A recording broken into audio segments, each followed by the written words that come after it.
नमस्कार दोस्तों, स्पोर्ट्स चारी देख रहे हैं आप। मेरा नाम है नितिन भारद्वाज। बात करेंगे मुंबई इंडियंस के स्क्वाड के बारे में। आईपीएल शुरू होने वाला है, ज्यादा दिनों का वक्त बचा नहीं है। हर टीम अपनी तैयारी में लगी हुई है, कैंप सबके लग चुके हैं। लेकिन मुंबई की टीम ऐसी है जो इस वक्त आईपीएल 2024 का सेंटर ऑफ अट्रैक्शन है, क्योंकि जिस तरीके से ट्रांजिशन हुआ है मुंबई इंडियंस में, रोहित को कप्तानी से हटाकर हार्दिक पांड्या को कप्तान बनाया है। कुछ लोग इसके पक्ष में हैं तो कुछ लोग अभी भी ये बोल रहे हैं कि भाई रोहित शर्मा को 1 साल और देना चाहिए था। तो एक तरीके से क्यूरोसिटी बनी हुई है कि मुंबई इंडियंस कैसा परफॉर्म करेगी। रोहित को कप्तानी से हटा दिया, हार्दिक कप्तान है। क्या हार्दिक मुंबई इंडियंस की उस लेगेसी को फॉलो कर पाएंगे जो रोहित शर्मा ने बना के दी है? क्या उस लेगेसी को आगे बढ़ा पाएंगे जो मुंबई इंडियंस की है? 5 टाइम आईपीएल चैंपियन की जो लेगेसी है, क्या हार्दिक उसे कर पाएंगे, आगे बढ़ा पाएंगे? तो ये तो चलो फ्यूचर का सवाल है, बट हार्दिक के ऊपर, रोहित शर्मा के ऊपर, इनफैक्ट पूरी मुंबई इंडियंस के ऊपर हर किसी की निगाह है कि आईपीएल 2024 में क्या होगा। 3 साल हो चुके हैं, मुंबई ट्रॉफी नहीं जीती है, और इसी वजह से मुंबई इंडियंस ने वो ट्रांजिशन किया जहां पर रोहित को कप्तानी से हटाया और हार्दिक को कप्तान बनाया। क्योंकि हार्दिक पिछले 2 सीजनों में जब गुजरात के कप्तान थे, एक सीजन जीत भी गए, दूसरा भी ऑलमोस्ट जीत गए थे, फाइनल खेल लिया था। वो आखिरी 2 बॉलों पर रविंद्र जडेजा ने छक्का चौका लगाकर फाइनल जीत लिया, वरना बैक टू बैक 2 फाइनल जीत जाती हार्दिक की कप्तानी में।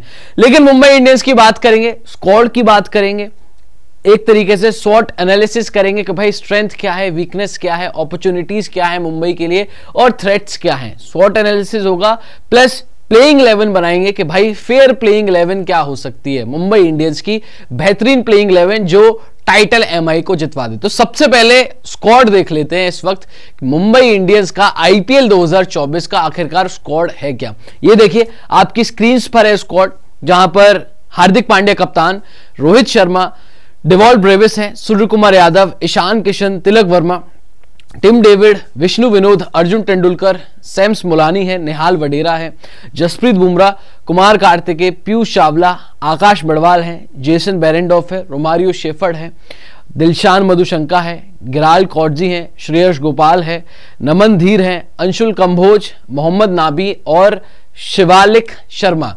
ये मुंबई इंडियंस का आईपीएल 2024 का स्क्वाड है भाई। हार्दिक पांड्या कप्तान है, रोहित अब कैप्टन नहीं है। अब मैं इस स्क्वाड के देखूं तो one of the best squad है ये आईपीएल का। बस आपको कुछ कमियां, 1-2 कमी नजर आएगी जो हम शॉर्ट एनालिसिस में डिस्कस करेंगे। लेकिन अगर आप प्लेयर्स वाइज ही चले जाएं, अगर नाम ही देख लें आप, तो एक प्लेयर नाम ही काफी है, क्योंकि भाई 5 आईपीएल ट्रॉफी ये इन्होंने जीती हैं, तो नाम से नहीं काम से इन लोगों ने जीती है। और जब काम किया तो नाम ऑब्वियसली अपना बन ही जाता है। चाहे आप हार्दिक की बात कर लें या आप रोहित की बात करें, जिस किसी की भी आप बात कर लें, सूर्या है, स्काई है, बुमराह वापस आ गए हैं, तो कमाल की टीम लग रही है, कमाल का स्क्वाड है। और ऑक्शन में जो प्लेयर इन्होंने लिए, खासतौर पर जो फास्ट बॉलिंग ऑप्शन, जो पिछले 2 सीजनों में मुंबई की प्रॉब्लम थी, जब बोल्ट गए, जब मलिंगा गए, बुमराह भी अवेलेबल नहीं थे, तो फास्ट बॉलिंग क्या होगी हमारी, तो उन्होंने कौटजी को ले लिया, थोशारा को ले लिया, मधुशंका को ले लिया, जेसन बेरेंडॉफ पहले से ही हैं, आकाश बड़वाल पिछले सीजन की फाइंड रहे इनके, जसप्रीत बुमराह यहां पर आ गए हैं। तो फास्ट बॉलिंग भी मजबूत है, बैटिंग तो ऑलरेडी मजबूत थी। अब चलते हैं दोस्तों शॉर्ट एनालिसिस पे। मुंबई इंडियंस जो है इस बार लग रहा है कि भाई 6ठा आईपीएल टाइटल नाम कर सकती है। बस थ्रेट्स क्या क्या है, क्या हो सकता है कि मुंबई ना जीत पाए, वो आपको मैं बताऊंगा। लेकिन अगर आप स्क्वाड पे चले जाएं, अगर आप प्लेइंग 11 जब बनाएंगे, उस प्लेइंग 11 को देखेंगे, तो आपको लगेगा कि भाई ये तो चैंपियन टीम है। सबसे पहले शॉर्ट एनालिसिस करते हैं, स्ट्रेंथ्स पर आते हैं। भाई मुंबई इंडियंस की स्ट्रेंथ क्या क्या है इस सीजन को लेकर, आपकी स्क्रीन पर है भाई, ये देखिए स्ट्रेंथ है स्ट्रॉन्ग बैटिंग लाइनअप। अगर आप बैटिंग लाइनअप देख लें मुंबई इंडियंस का, सबसे स्ट्रॉन्ग बैटिंग लाइनअप है आईपीएल का। ओपनिंग करेंगे रोहित, ईशान, नंबर 3 स्काई, 4 पर आ जाएंगे आपके लिए तिलक वर्मा, 5 पर आ जाएंगे हार्दिक पांड्या, 6 पर आ जाएंगे आपके लिए टिम डेविड, 7 पर आ जाएंगे आपके लिए कोई ऑलराउंडिंग ऑप्शन में, अगर आप शेफर्ड को खिलाना चाहते हो, नाबी को खिलाना चाहते हो, या उनसे पहले इंपैक्ट प्लेयर के तौर पर आप निहाल वडेरा को भी खिला सकते हो बतौर फिनिशर। तो बैटिंग लाइनअप ही अगर आप देख लें मुंबई इंडियंस की 2 गुड है, एक्सेप्शनल बैटिंग लाइनअप है, जो कि इनकी स्ट्रेंथ है, स्ट्रॉन्ग बैटिंग लाइनअप। उसके बाद स्ट्रॉन्ग मिडिल ऑर्डर। भाई कुछ टीमों का टॉप ऑर्डर बड़ा अच्छा होता है, टॉप ऑर्डर बड़ा स्ट्रॉन्ग होता है, जैसे कि आरसीबी देख लें आप केजीएफ, फिर रजत पाटीदार। लेकिन मिडिल ऑर्डर जो है, जो फिनिशिंग टच देता है, वो मिडिल ऑर्डर उन टीमों का खराब है। चाहे आप आरसीबी की बात करें या दिल्ली की आप बात करें, इन टीमों का मिडिल ऑर्डर खराब है। लेकिन अगर आप मुंबई की बात करेंगे तो टॉप ऑर्डर के साथ साथ मिडिल ऑर्डर भी यहां पर एकदम सॉलिड है। अगर आप टॉप ऑर्डर में रोहित, उसके बाद ईशान किशन और सूर्या को देखें, उसके बाद अगर आप मिडिल ऑर्डर में आए तो मिडिल ऑर्डर में आपको कौन कौन देखने को मिलता है? खुद हार्दिक, टिम डेविड आपको देखने को मिल जाते हैं, तिलक वर्मा आपको देखने को मिल जाते हैं, और ये अपने आप में बहुत बड़े बड़े नाम हैं। तो स्ट्रॉन्ग बैटिंग लाइनअप में strong top order, strong middle order. अच्छा, अगली स्ट्रेंथ क्या है? Top 6 players are Indian in top 7। अगर आप देखें मुंबई इंडियंस का प्लेइंग 11 अगर आप बना के देखें तो बहुत सी टीमों की मिजरी होती है भाई के ओवरसीज प्लेयर्स के ऊपर काफी डिपेंडेंट होते हैं, इंडियन प्लेयर्स को नहीं खिला पाते हैं। लेकिन मुंबई इंडियंस एक ऐसी टीम है जहां पर आप इजीली ओवरसीज प्लेयर्स को फिट करते हो। मतलब अगर मैं टीम बनाऊं, मुंबई की प्लेइंग 11 बनाऊं, तो ओवरसीज आपको 1-2 ही खिलाना पड़ेगा। इतने सारे इंडियन नाम हैं, इंडियन रिलायबल नेम्स हैं। ऐसा नहीं है मुंबई इंडियंस बाहर के प्लेयर्स पर रिलायबल है, इंडियन रिलायबल नेम्स, इंडियन प्लेयरों के ऊपर मुंबई इंडियंस जो है वो रिलाय करती है, उनके ऊपर वो पिलर है मुंबई इंडियंस के। बाकी की टीमों में आप देख सकते हो कि बाहर के प्लेयर्स एक्स्ट्रा ऑर्डिनरी करते हैं, लेकिन मुंबई इंडियंस में जो इंडियन प्लेयर्स हैं, क्योंकि इंडियन प्रीमियर लीग है ना, वो एमआई की सबसे बड़ी स्ट्रेंथ में से एक है। अगर आप देख लें टॉप 7 में अगर देख लूं तो सिर्फ टिम डेविड है। उसके बाद एमआई के पास वो लग्जरी है, वो लेवरेज है कि वो बॉलिंग ऑप्शन में 3-3 पेसर भी खिला सकती है, 3-3 आप ओवरसीज बॉलर्स भी खिला सकते हैं। ये मुंबई के पास फिर लेवरेज हो जाती है टॉप 7 में एक ही ओवरसीज नाम होने की वजह से। तो यहां पर एक स्ट्रेंथ ये है। अगली स्ट्रेंथ पर आ जाओ तो भाई return of Hardik Pandya and Jasprit Bumrah. पिछले सीजन मिडिल ऑर्डर में हार्दिक नहीं थे, पिछले सीजन बॉलिंग में जसप्रीत बुमराह नहीं थे, लेकिन इस बार हार्दिक हैं। इस बार जसप्रीत बुमराह भी वापसी कर रहे हैं, और कैसी फॉर्म में जसप्रीत बुमराह मुझे बताने की कोई जरूरत नहीं है। टेस्ट सीरीज कितनी कमाल की गई है, जब से बुमराह वापस आए, जब से बुमराह इंडियन टीम में कदम रखा है इंजरी के बाद से, तब से आप बुमराह की परफॉर्मेंसेस देख लें, चाहे T20 हो, चाहे ओडीआई हो, चाहे टेस्ट क्रिकेट हो, exceptionally well, exceptional performance Jasprit Bumrah की आ रही है। और इस बार बेकरार भी होंगे आईपीएल में फोड़ने के लिए। मैं तो कह रहा हूं अभी से जसप्रीत बुमराह का नाम पर्पल कैप पर लिख दो। क्यों? क्योंकि आईपीएल 2022 बहुत खराब गया था बुमराह का, आईपीएल 2023 में इंजर्ड हुए थे, तो 2 सीजन बुमराह के आईपीएल में खराब हुए हैं। उसके बाद अगर आप आ जाए exceptional fast bowling unit, fast bowling unit की अगर मैं बात करूं मुंबई इंडियंस की, तो बुमराह, आकाश मडवाल, जेसन बेरेंडॉफ, गेराल्ड कॉटजी, नुवान तुषारा, मधुशंका, मतलब 5-6 इतने बढ़िया बढ़िया नाम हैं, और जसप्रीत बुमराह उनके बॉलिंग कैप्टन। तो मुंबई इंडियंस की फास्ट बॉलिंग यूनिट भी सबसे बेस्ट यूनिट है, वन ऑफ द बेस्ट है। और टीमों के पास सिर्फ एक नाम होता है, जैसे अगर आप केकेआर में चले जाएं तो स्टार्क है, अगर आप इधर एसआरएच में आ जाएं तो भाई वहां पर आपको कौन मिलेगा? पैट कमिंस मिल जाएगा, भूवी मिल जाएंगे। लेकिन मुंबई इंडियंस में आप देखें, बुमराह आपके पास है, कॉटजी आपके पास है, तुषारा अभी अभी हैट्रिक लेकर आ रहा है भाई बांग्लादेश के अगेंस्ट, तुषारा आपके पास है, मधुशंका वर्ल्ड कप में हाईएस्ट विकेट टेकर्स में से एक था, वो आपके पास है, जेसन बेरेंडॉफ ऑस्ट्रेलिया का एक्सपीरियंस प्लेयर है, आकाश मडवाल इंडिया की फाइन है। तो exceptionally bowling unit Mumbai Indians की है। तो ये एमआई की स्ट्रेंथ है। अब आ जाते हैं भाई एमआई की वीकनेस क्या है। एमआई की अगर मैं स्क्वाड देखूं तो मुझे सिर्फ एक ही वीकनेस नजर आई दोस्तों, आप भी हमें बताइएगा कमेंट सेक्शन में, क्या आपको भी वही लगता है? मुंबई इंडियंस का जो स्पिन अटैक है वो बड़ा ही वीक नजर आता है, और जो वहीं पर लिखा है हमने, weak spin bowling, only Piyush Chawla as a main spinner. Mumbai के पास पीयूष चावला जो कि वेटरन स्पिनर हैं, 7 वर्ल्ड कप जीते, 11 वर्ल्ड कप जीते हुए, उनके अलावा अगर आप देख लें तो स्पिन डिपार्टमेंट बड़ा ही कमजोर है। और पीयूष चावला भी कब तक करेंगे भाई? अपने एक्सपीरियंस के अकॉर्डिंग वो विकेट्स वगैरह तो निकाल देते हैं, लेकिन क्या आपके वो मेन पेसर हैं? क्या आपके वो मेन स्पिनर हैं? इसमें एक बहुत बड़ा सवाल है। तो यहां पर पीयूष चावला जो हैं, इनका देखना पड़ेगा भाई। पीयूष चावला के अलावा और कौन स्पिनर आपका हो सकता है? पीयूष चावला के अलावा और कोई खिलाड़ी एक स्पिन प्लेयर जो स्टेप अप करे और मुंबई को आगे स्पिन विजार्ड बने एक तरीके से मुंबई का, तो वहां पर एक कमजोरी जो है, वीकनेस जो है मुंबई इंडियंस की नजर आती है। अच्छा, अब अपॉर्चुनिटीज की बात करते हैं कि भाई मुंबई इंडियंस के पास अपॉर्चुनिटीज क्या क्या है। एक तो सबसे बड़ी अपॉर्चुनिटी है, जिस तरीके का इनका स्क्वाड है इस बार का, सबसे बड़ी अपॉर्चुनिटी है छठा टाइटल जीतना।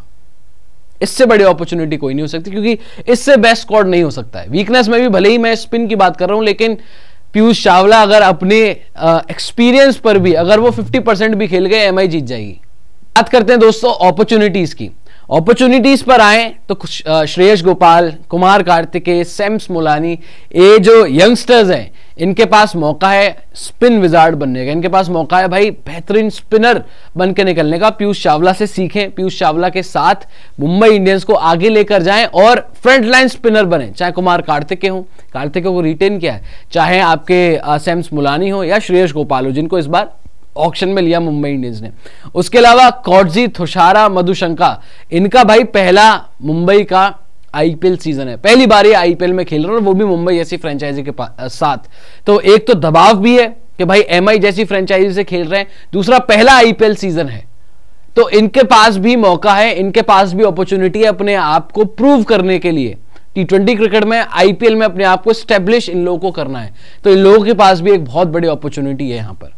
अब मुंबई इंडियंस के थ्रेट्स क्या क्या है भाई? देखो, यहां पर हमने बात कर ली स्ट्रेंथ की, वीकनेस की, हर चीज की यहां पर बात होगी, अपॉर्चुनिटीज की बात हो गई। और मैं बार बार बोल रहा हूं आपको कि मुंबई केपेबल है इस बार का आईपीएल जीतने में। पॉसिबल अगर आप मुझसे पूछें तो भाई मुंबई जीत जाएगा, लेकिन ये जो थ्रेट्स हैं, अगर इन थ्रेट्स के अगर मैं इंपैक्ट देख लूं तो हो सकता है मुंबई आईपीएल ना अच्छा भी कर पाए आईपीएल में। और थ्रेट्स जो है वो सबसे बड़े थ्रेट्स हैं भाई, और वो शुरुआती उन थ्रेट्स की होती है रोहित और हार्दिक पांड्या से। ये देख लें आप, कैप्टनसी प्रॉब्लम केओस, थ्रेट्स में पहला पॉइंट है कैप्टनसी प्रॉब्लम केओस। जिस तरीके से कप्तानी बदली, जिस तरीके से हार्दिक को कप्तान बनाया मुंबई इंडियंस ने और रोहित को कप्तानी से हटाया, वो जो पूरा केओस हुआ, यहां पर रितिका जी भी बोल रही हैं कमेंट करके कि भाई इन चीजों में कोई भी सच्चाई नहीं है, जो मार्क बाउचर के उन्होंने वीडियो पर कमेंट किया था। चेन्नई सुपर किंग्स के कमेंट सेक्शन में आके कमेंट कर देती है, और जबकि मुंबई इंडियंस उनके लिए कुछ पोस्ट डालती है, वहां पर ना लाइक होता है ना कमेंट होता है। तो जो कैप्टनसी केओस है। उसके अलावा हार्दिक वर्सेस रोहित, भाई अभी तक तो यही देखने को मिल रहा है कि हार्दिक और रोहित के बीच में नहीं बन रही है, नहीं ठन रही है, ईगोस प्रॉब्लम नजर आ रही है। रोहित से कप्तानी ले ली है और हार्दिक को कप्तानी दे दी है, यहां पर प्रॉब्लम नजर आती है। दूसरी अगर मैं बात करूं आगे, हार्दिक वर्सेस सूर्या वर्सेस बुमराह, सिर्फ यहां पर हार्दिक और रोहित के बीच में ही प्रॉब्लम नहीं नजर आती है। जब कप्तानी से रोहित को हटाया था तो वहां पर बुमराह भी नाखुश थे, वहां पर सूर्या भी नाखुश थे। वो नाखुश इस वजह से नहीं थे कि भाई रोहित को कप्तानी से हटा दिया, वो नाखुश इस वजह से भी थे कि उनसे पहले हार्दिक को चुन लिया, जो कि जीटी का कप्तान है, जो कि टीम में भी नहीं था उनसे पहले। क्योंकि मुंबई की फ्रेंचाइजी में डिजर्व कौन करता था पहले कप्तान बनना रोहित के बाद? सूर्या या जसप्रीत बुमराह। तो यहां पर ये जो सीनियर प्लेयर्स हैं, इनमें ही आपस में अगर नहीं बनेगी तो कैसे भाई एमआई की टीम ट्रॉफी जीतेगी, कैसे छठा टाइटल आएगा? ये सबसे बड़ा थ्रेट है। उसके आगे आप देख लें, हार्दिक एमआई कैप्टन है, Rohit Sharma T20 world cup में कप्तान है। अब अगर हार्दिक पांड्या ने एमआई के ड्रेसिंग रूम में चीजें ठीक नहीं रखी तो T20 वर्ल्ड कप में जब रोहित कप्तानी कर रहे होंगे, जब हार्दिक वहां पर वाइस कैप्टन होंगे, तो उस ड्रेसिंग रूम में चीजें कैसे ठीक रहेंगी? क्योंकि कप्तान और वाइस कप्तान में ही नहीं बन रही है। एग्जांपल 2021 T20 वर्ल्ड कप, जहां पर पहले विराट कोहली ने बोल दिया कि जी मैं कप्तानी नहीं करूंगा T20 फॉर्मेट में, रोहित आगे अपने कप्तान होंगे। सुनने में आता है कि रोहित 2021 में अपनी टीम लेके चले गए T20 वर्ल्ड कप में, जबकि कप्तान थे विराट कोहली। वहां पर अल्टीमेट कियोस हुआ, और क्या हुआ इवेंचुअली जाकर कि आप लीग स्टेज से बाहर हो गए। और आखिरी जो थ्रेट है कि भाई कैसे ये सीनियर प्लेयर्स, कैसे ये मैनेजमेंट एक दूसरे से कोप अप करेगी? सिर्फ प्लेयर्स के बीच में ही नहीं है। जब रोहित को कप्तानी से हटाया था तो याद कीजिए कारण पोलार्ड का ट्वीट, कारण पोलार्ड की वो पोस्ट, कारण पोलार्ड की वो स्टोरी, और उधर मार्क बाउचर, महिला जयवर्धन है, वो दूसरे कैंप में नजर आते हैं। तो अगर इन थ्रेट्स पर ही चले जाएं तो मुंबई इंडियंस के लिए ये थ्रेट सॉल्व करना बहुत ज्यादा जरूरी है। और ये ऐसे थ्रेट है कि भाई आपका पूरा सीजन खत्म कर देंगे, पूरा सीजन आपका डुबा देंगे, पूरा सीजन आपका खत्म कर देंगे। जो हम छठे टाइटल की बात कर रहे हैं वो छठा टाइटल आप नहीं जीत पाओगे। लेकिन खैर अभी जिस तरीके से आपको पता ही है, जो फोटोशूट्स में हम देख रहे हैं कि रोहित और ईशान के बीच में भी बॉन्डिंग नजर आ रही है, टीम में जेलअप नजर आ रही है टीम। तो लेट्स सी, देखते हैं भाई, हो सकता है कि टीम आपका अच्छा कर जाए, आईपीएल में आके ये सारी चीजें जो है वो टीम भूल जाए, क्योंकि एक गोल के लिए सब खेलेंगे। अगर सिर्फ उसके लिए, ट्रॉफी के लिए खेलेंगे तो फिर शायद सब में बॉन्डिंग हो जाए, सब एक साथ आ जाए और मुंबई की टीम वो एक्सेप्शनली परफॉर्मेंस जो है वो कर जाए। अब जाते आते एक आप एमआई की प्लेइंग 11 को भी देख लेते हैं भाई, कि मुंबई इंडियंस का स्वॉट एनालिसिस हो गया, प्लेइंग 11 क्या बन सकती है। ये देखिए एमआई की पॉसिबल प्लेइंग 11, रोहित, ईशान, 3 पर सूर्या, कॉमा विष्णु विनोद हमने इसलिए लिखवाया क्योंकि खबरें आ रही है कि इनिशियल मैचेस सूर्या मिस करेंगे। तो जब इनिशियल मैचेस सूर्या मिस करेंगे तो विष्णु विनोद को आप बतौर नंबर 3 प्लेयर खिला सकते हो। पिछले सीजन भी आपने विष्णु विनोद को मैचेस दिए थे, वहां पर उनकी परफॉर्मेंस अच्छी आई थी। 4 पर तिलक, 5 पर हार्दिक, 6 पर टिम डेविड, 7 पर आप नाबी और रोमारियो शेफर्ड, इन दोनों में से एक एक खिलाड़ी को स्विच कर सकते हो डिपेंडिंग अपॉन वेन्यू। अगर आप खेल रहे हैं, लेट्स से सपोज करिए अगर आप खेल रहे हैं मुंबई में, तो मुंबई की विकेट पर स्पिनर्स के लिए कुछ नहीं होता, वहां पर स्पिनर्स को बहुत ज्यादा मार पड़ती है। तो मुंबई की विकेट पर आप किसके साथ जा सकते हैं? एमआई की विकेट पर आप जा सकते हैं दोस्तों पेसर के साथ, ऑलराउंडर के साथ, और रोमारियो शेफर्ड ऑलराउंडर है। वहीं अगर आप ऐसी विकेट पर खेल रहे हैं जहां पर कोलकाता या चेन्नई, जिन विकेट्स पर स्पिन असिस्टेंस होती है, वहां पर नबी प्ले में आ सकते हैं। वो आपको बैटिंग भी देंगे, वो आपको एक्सेप्शनली ब्रिलियंट बॉलिंग भी देंगे। तो एमआई के पास ये एक लेवरेज है भाई, कभी भी किसी को यूज करने का। उसके साथ साथ पीयूष चावला, फिर जसप्रीत बुमराह, फिर तुषारा और फिर कॉटजी, ये आपकी प्लेइंग 11 बन जाती है। और साथ में अगर इंपैक्ट प्लेयर्स की मैं बात करूं तो अगर आपको बैटिंग में चाहिए तो आप निहाल वडेरा को ले सकते हैं, अगर आपको बॉलिंग में चाहिए तो आप स्पिनर के तौर पर कुमार कार्तिकेय को भी ले सकते हैं। और ये प्लेइंग 11 जीतने वाली प्लेइंग 11 है, अगर जो पॉसिबल थ्रेट्स मैंने आपको बताए उन पॉसिबल थ्रेट्स को ये काउंटर कर लें तो भाई ये था मुंबई इंडियंस का स्वॉट एनालिसिस। आप भी बताइएगा कमेंट सेक्शन में कि आपको क्या लग रहा है, मुंबई इंडियंस क्या इस बार कर पाएगी, क्या इस बार मुंबई इंडियंस छठा टाइटल जीत जाएगी? हमें जरूर बताइएगा कमेंट सेक्शन में। साथ ही साथ वीडियो पसंद आए लाइक जरूर कीजिएगा, शेयर जरूर कीजिएगा और सब्सक्राइब अभी तक आप लोगों ने स्पोर्ट्स डायरी को नहीं किया है तो स्पोर्ट्स डायरी को सब्सक्राइब करना बिल्कुल भी मत भूलिएगा। फिलहाल इस वीडियो में इतना ही। जय हिंद, जय भारत।